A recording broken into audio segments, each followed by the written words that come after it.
Hi everyone, in front of me I've got Nothing Phone 4a and let me share with you how to check the serial number of this device.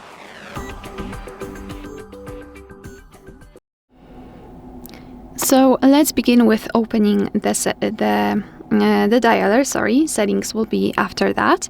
And here let's tap on the keypad. Now I'd like to show you the fastest way to check the serial number, so enter the code, which is *#06#. And as you can see at the bottom of this pop-out window, we've got the serial number of this device, so let's tap on OK. And now another way through the settings, so let's open the settings. Here let's scroll all the way down and find About Phone. And now scroll down and tap on See All. And as you can see right here, we've got the serial number of this device. Alright, so now that will be all.